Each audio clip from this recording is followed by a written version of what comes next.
Hi friends, welcome to my channel. आज आम ए अष्टम श्रेणी विज्ञान बहीर किसी एग्जाम क्वेश्चन देखा।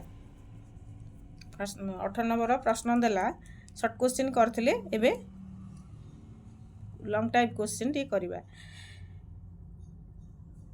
प्रश्न देला, वायुर उपस्थिति रे मैग्नीशियम को दहन कले की परिवर्तन हब, समीकरण सह वर्णना कर।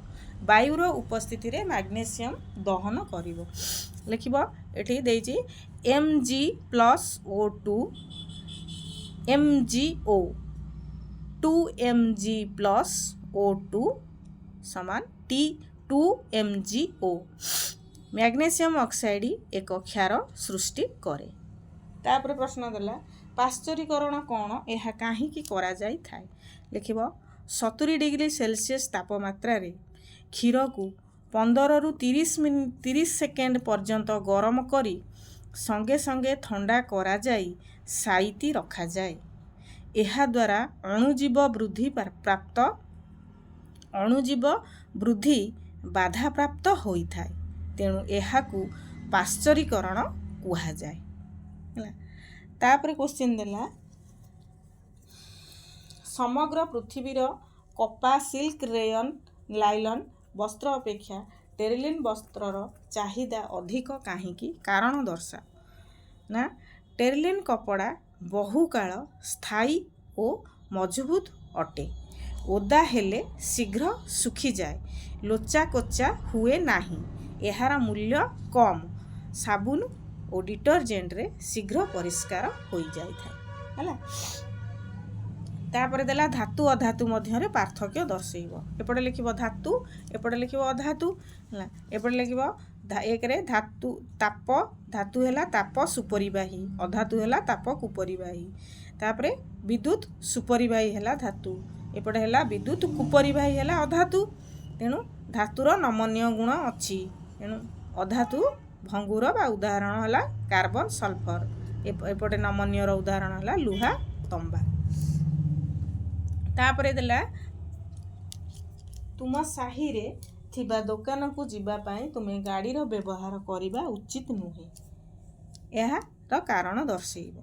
लिखिबो गाड़ी रो व्यवहार करिबा द्वारा इंधन नष्ट हेबो, जहाँकि सरंती संपद। इंधन पोड़िबा फल रे वायु रो प्रदूषण मध्य होई थाए। चाली चाली साइकेल जीवा द्वारा निजर स्वास्थ्य भल रहे। तापर देला, गतिशील वस्तुटी आगरे किछि प्रतिबंधक रखिले की परिवर्तन हुए, यार कारण दर्शा।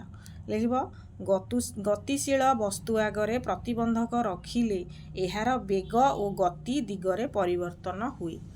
गतिशील वस्तुर विपरीत दिगरे बल प्रयोग हेउथिबारु यार वेग ह्रास हुए और दिग मध्य परिवर्तन हुए। तापर देला, डियासिली काठी को डियासिली खोल घषिले घर्षण रु काठटी जले कहीं। लिखिबो घर्षण जोगु ताप सृष्टि हुए। डियासिली काठी को डियासिली खोल घषिबा फल ताप सृष्टि हुए, जहा फल काठटी तार एक निर्दिष्ट तापमात्रा रे पहुँची प्रज्वलन तापमात्रा को छुई थाए, फल काठीटी जली उठे है। तापर देला, ध्वनि प्रदूषणर दुईटी कारण।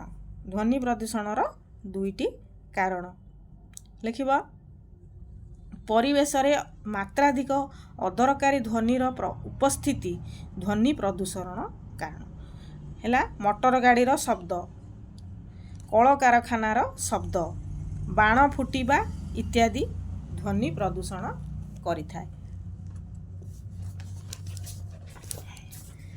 तापर देला, झड़ वर्षा बेले ओदा होई इलेक्ट्रिशियन विद्युत तार मरामती करिबा निरापद नुहे, कारण ना वर्षा